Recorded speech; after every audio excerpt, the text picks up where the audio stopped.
Shalom Bapak Ibu, Shalom. apakah semuanya dalam kondisi yang baik? Amin. Amin, puji Tuhan. Semuanya baik-baik saja, semuanya dalam berkat dan dalam lindungan Tuhan. Ya, saya sangat bersuka cita pada hari ini saya bisa di atas sini untuk melayani, berbagi kehidupan yang Tuhan sudah kerjakan dalam kehidupan saya. Bagaimana Tuhan bekerja dalam kehidupan saya, bagaimana Tuhan mengingatkan firman Tuhan di dalam hati saya dan pikiran saya. Hari ini pun saya ingin membagikannya kepada Bapak Ibu dan teman-teman saya semuanya.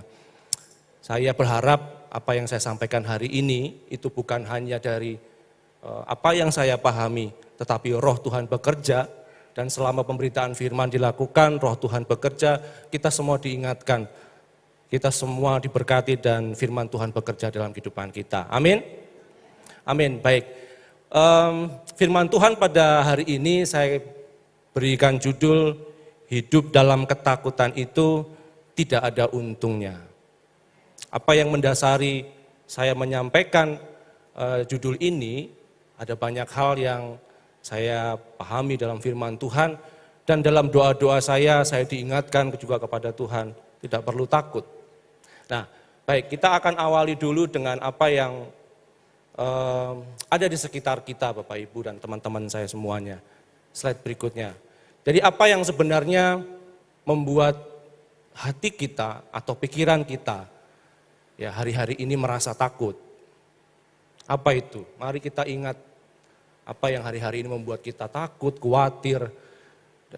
Bisa saja itu terkait dengan ekonomi kita, bisa saja itu terkait dengan pekerjaan kita. Apakah kita sedang dalam masa-masa mencari pekerjaan atau pekerjaan-pekerjaan kita sekarang mungkin dalam kondisi yang tidak baik. Mungkin juga terkait dengan kesehatan kita.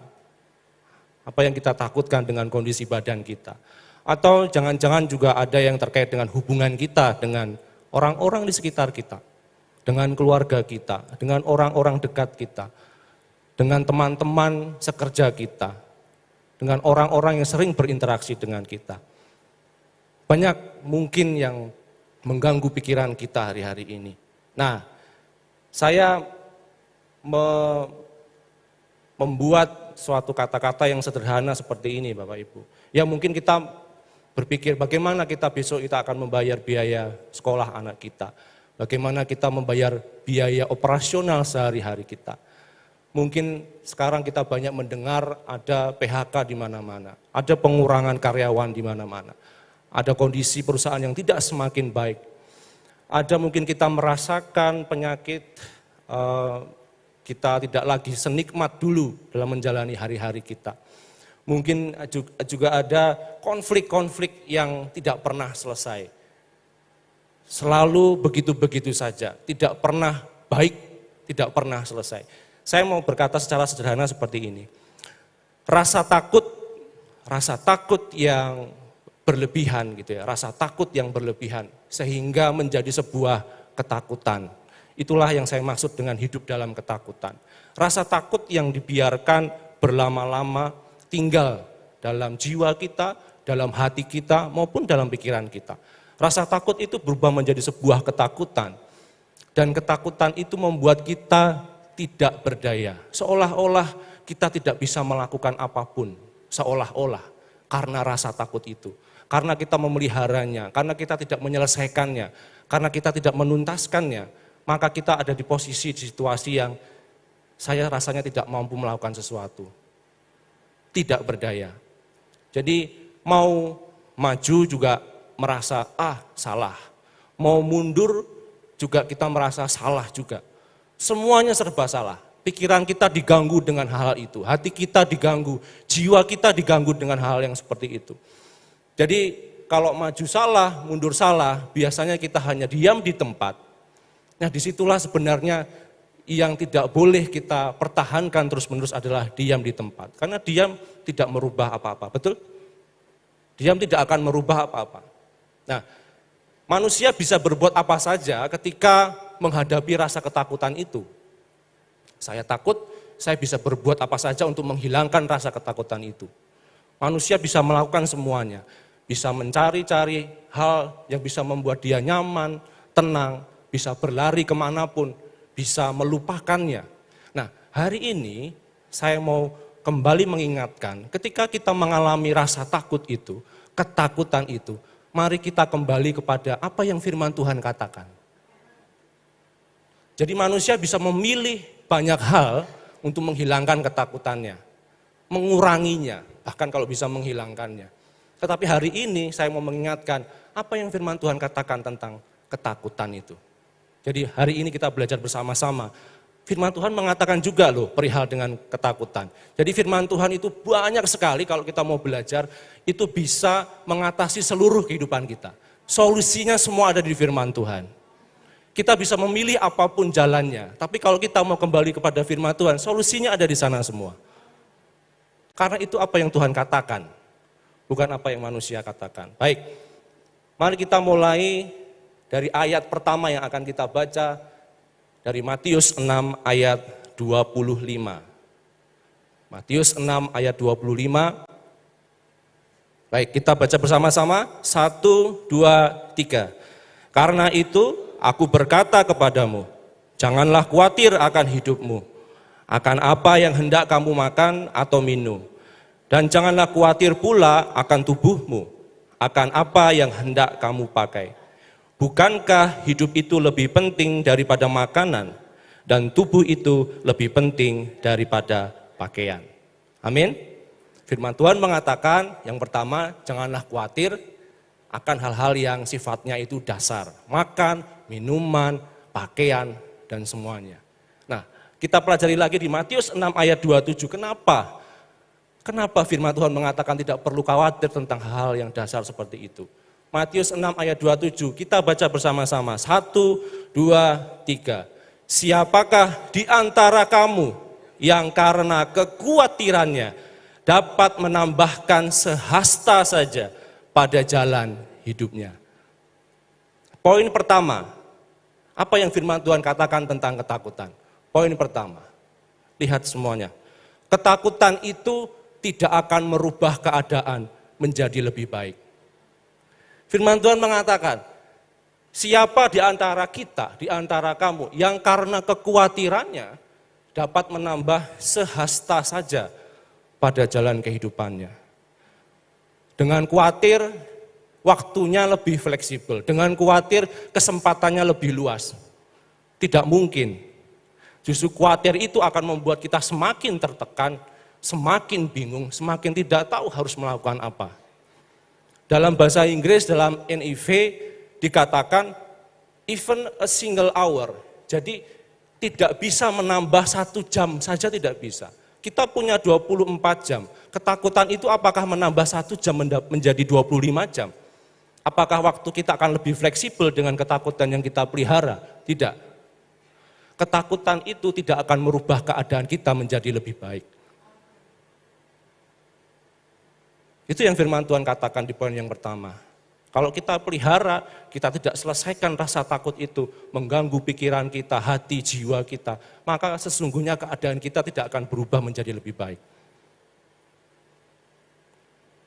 Itu yang pertama yang akan kita pelajari bersama-sama. Yang kedua, poin yang kedua kita lihat, kita baca dari Matius 25. Matius 25.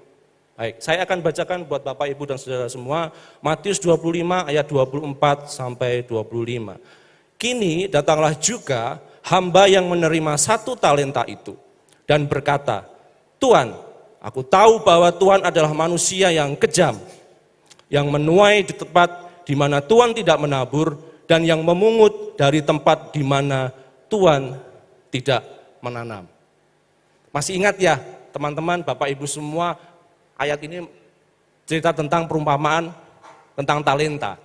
Ada yang diberi 5, ada yang diberi 2, ada yang diberi 1. Yang kita baca yang 1. Kita lanjut, Matius 25, 12 sampai 25, saya lanjutkan, demikianlah firman Tuhan. Ini yang 1 talenta. Karena itu, aku takut dan pergi menyembunyikan talenta Tuhan itu di dalam tanah. Ini, terimalah kepunyaan Tuhan. Saya singkat ceritanya, yang punya 5 talenta, mendapatkan 5 talenta, mengusahakannya, menghasilkan 5 talenta, dapatnya berapa? 10. Dikembalikan kepada tuannya berapa? 10. Yang menerima 2 talenta, mengusahakannya menjadi 2 talenta, mendapatkan 2 talenta, mengembalikannya kepada tuannya menjadi berapa? 4. Nah, kita bahas yang satu ini. Yang menerima 1 talenta, menerima, sama-sama menerima. Apakah dia mengusahakannya? Dia tidak pergi ke sana untuk mengusahakannya, tidak. Dia diam di tempat, menyembunyikan yang satu itu ke dalam tanah. Lalu ketika tuannya ada di sana, dia hanya berkata, ini talenta yang Tuhan kasih. Sebab apa? Sebab itu aku takut dan pergi menyembunyikannya. Matius 25 ayat 28, saya lanjutkan.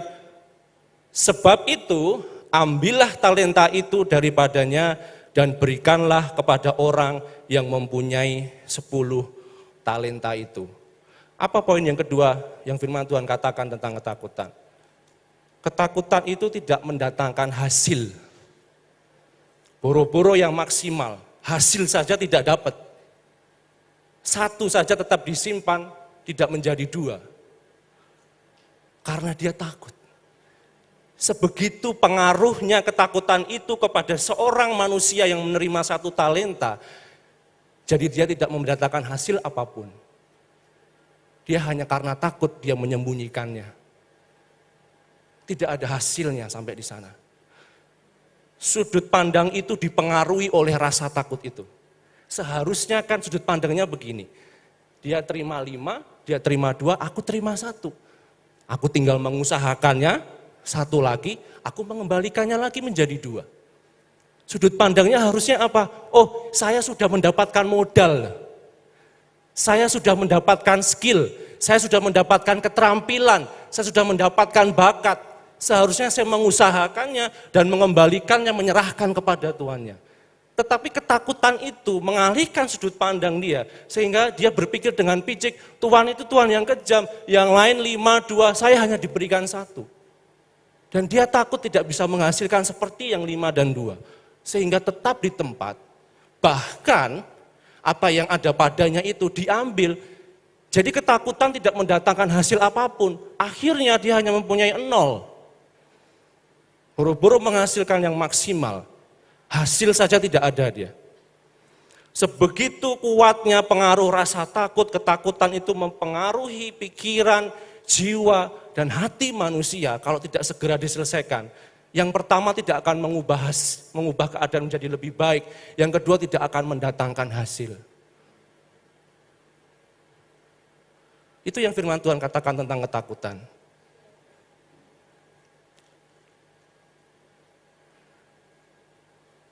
Mari kita lanjutkan kepada poin yang ketiga.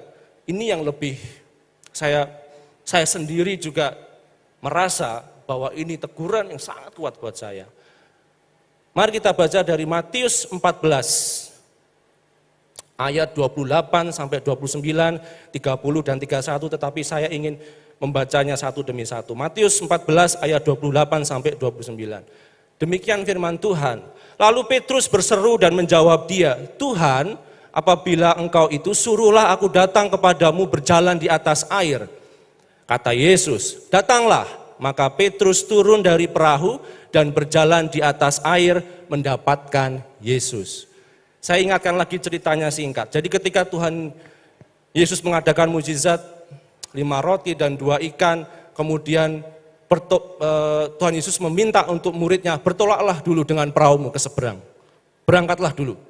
Lalu dikatakan perahu itu sudah berjalan kira-kira beberapa mil jauhnya dari pantai. Jadi sudah di tengah-tengah laut. Lalu di malam hari Tuhan berjalan di atas air dan murid-muridnya melihat katanya hantu. Tapi itu adalah Yesus. Yang terjadilah percakapan ini. Petrus melihat, Tuhan, kalau itu engkau Tuhan Yesus, suruhlah aku datang. Lalu Tuhan berkata datang. Lalu dikatakan dalam firman Tuhan, maka Petrus turun dari perahu dan berjalan di atas air mendapatkan Yesus. Jadi apakah Petrus sudah berjalan di atas air? Sudah. Petrus sudah berjalan di atas air. Manusia Petrus, manusia sudah berjalan di atas air. Secara logika mungkin tidak manusia berjalan di atas air. Tidak mungkin. Tetapi Petrus sudah berjalan di atas air dan mendapatkan Yesus. Saya lanjut Matius 14 ayat 30 sampai 31. Demikianlah firman Tuhan. Tetapi ketika dirasanya tiupan angin, takutlah ia dan mulai tenggelam. Lalu berteriak, Tuhan tolonglah aku. Segera Yesus mengulurkan tangannya, memegang dia dan berkata, hai orang yang kurang percaya, mengapa engkau bimbang? Poin apa yang ketiga yang Tuhan mau katakan kepada kita? Ketakutan itu melewatkan mujizat yang sudah ada di depan mata kita. Kenapa saya mengatakan sudah ada di depan mata kita? Petrus sudah berjalan di atas air, bukan? Petrus sudah mengalami mujizat, bukan? Petrus sudah berjalan di atas air. Kalau ini lautnya, itu dasarnya, Petrus sudah ada di atas sini. Sudah berjalan di atas air mendatangi Yesus. Tetapi dia merasakan tiupan angin dan takut. Lalu mulai tenggelam. Petrus sudah merasakan mujizat itu. Dan ketakutan itu bisa membuat Petrus tenggelam. Itulah rasa takut, ketakutan yang perlu kita sadari pada hari ini. Apa yang membuat kita sudah melewatkan mujizat yang di depan mata kita. Petrus sudah mengalami mujizat itu tetapi tidak sampai tuntas bertemu dengan Yesus. Maka dia minta tolong dan Tuhan menolong Petrus supaya tidak tenggelam. Mungkin kita kadang sudah melihat peneguhannya Tuhan memberkati kita. Bahkan mungkin kita juga sudah pernah merasakan mujizatnya Tuhan dalam kehidupan kita. Tapi kita tetap merasa kadang-kadang ketakutan. Firman Tuhan juga mengingatkan kepada saya, apa saya juga mengalami ini ya Tuhan? Saya berdoa dalam mempersiapkan firman ini, jangan-jangan saya juga ketakutan. Padahal saya sudah menerima banyak mujizat dalam kehidupan saya yang tidak mungkin di pikiran manusia, saya menerimanya. Sama seperti ketika Petrus, tidak mungkin manusia berjalan di atas laut, dia sudah berjalan di atas air, tapi dia takut dan mulai tenggelam. Jangan-jangan Bapak Ibu, jangan-jangan kita sudah mendapatkan kesempatan di depan mata kita, tapi kita berkata, tidak Tuhan, aku takut. Jangan-jangan kesempatan itu yang merubah hidup kita nantinya. Jangan-jangan kesempatan itu yang membuat keadaan kita menjadi lebih baik. Jangan-jangan kesempatan itu yang akan mendatangkan hasil dalam kehidupan kita. Itu yang bisa mendatangkan mujizat dalam kehidupan kita. Saya ingin kita bersama-sama mengingat dalam kehidupan kita apa yang membuat kita takut. Dan berujung kepada sebuah ketakutan, ketidakberdayaan. Jadi saya katakan bahwa tidak ada untungnya itu memelihara rasa takut. Firman Tuhan mengatakan tidak ada untungnya kita menyimpan rasa takut kita. Harus segera diselesaikan. Jiwa, hati dan pikiran kita tidak boleh merasakan ketakutan. Itulah yang firman Tuhan katakan. Rasa takut itu manusiawi, saya tahu. Tetapi jangan hidup dalam ketakutan. Karena hidup dalam ketakutan itu tidak ada untungnya, tidak ada manfaatnya, tidak merubah keadaan menjadi lebih baik, tidak mendatangkan hasil, dan melewatkan mukjizat yang di depan mata kita. Nah, daripada kita menjalani kehidupan yang penuh dengan ketakutan seperti itu, sedangkan mungkin kita saja bisa segera mendapatkan mukjizat dalam kehidupan kita, kebaikan Tuhan yang tidak kita kira dalam kehidupan kita, maka kita sebenarnya harus mulai melangkah keluar dari rasa takut itu, melangkah keluar dari ketakutan yang kita alami. Bagaimana caranya keluar, Mas? Bagaimana caranya kita bisa mengatasi rasa ketakutan kita? Nah, ini yang kita harus pelihara, Bapak, Ibu, dan teman-teman semua. Daripada kita memelihara ketakutan, ada satu hal yang harus kita pelihara, yaitu adalah iman. Karena iman itu bisa saja membuat keadaan kita menjadi lebih baik. Iman itu bisa membawa kita mendapatkan hasil yang maksimal. Iman itu bisa mendatangkan mukjizat dalam kehidupan kita. Sehingga tidak ada mukjizat yang terlewatkan. Sayang banget kan, kalau kita tahu seandainya saat itu saya percaya, seandainya saat itu saya mengambil kesempatan itu, seandainya saat itu saya mengatakan iya kepada Tuhan, mujizat akan demi mujizat akan terjadi dalam kehidupan kita. Tapi kita tidak mengambilnya. Daripada kita memelihara ketakutan, kita akan memelihara iman. Slide berikutnya, kita akan baca apa yang firman Tuhan katakan tentang iman. Mari kita baca bersama-sama dalam Roma 1 ayat 17. Roma 1 ayat 17 kita baca bersama-sama 1, 2, 3. Sebab di dalamnya nyata kebenaran Allah yang bertolak dari iman dan memimpin kepada iman. Seperti ada tertulis, orang benar akan hidup oleh iman. Jadi tidak ada yang perlu disanggah kekuatan dari iman itu. Iman itu yang akan memimpin kita kepada iman berikutnya. Kalau kita memelihara iman kita, iman itu bekerja dan berbuah menghasilkan sesuatu, iman kita semakin kuat, rasa takut kita akan semakin tipis, akan semakin hilang. Sehingga kita tidak lagi hidup dalam ketakutan. Jadi daripada kita punya dua peliharaan, ketakutan dan iman, peliharalah satu saja, iman itu yang akan menguatkan kita. Iman itu yang akan membuat kita semakin kuat di dalam Tuhan. Ada satu lagi, kenapa kita harus memelihara iman? Ayat berikutnya, Lukas 18 ayat 41 sampai 42, saya bacakan ayat ini. Demikianlah firman Tuhan, apa yang kau kehendaki supaya aku perbuat bagimu? Jawab orang itu, Tuhan, supaya aku dapat melihat. Lalu kata Yesus kepadanya, melihatlah engkau, imanmu telah menyelamatkan engkau. Ketakutan itu membuat kita bisa terhilang, tidak berdaya dan terhilang dari Tuhan. Iman itu membuat kita menjadi selamat. Iman yang kita pelihara itu yang menyelamatkan kita. Itulah kata firman Tuhan. Melihatlah engkau, sebab imanmu telah menyelamatkan engkau. Jadi saya buat seperti ini Bapak Ibu. Next slide. Mari kita mulai dari iman kita. Mari kita bertahan dalam kehidupan kita juga dengan iman kita. Mari kita akhiri kehidupan kita juga dengan iman kita. Mari kita mulai menerima kesempatan, menerima tugas itu dengan iman kita. Mari kita mengusahakannya, bertahan dengan iman kita. Mari kita menuntaskannya, menyelesaikannya juga dengan iman kita. Jadi biarlah iman itu yang mengiringi perjalanan kehidupan kita. Bukan lagi ketakutan.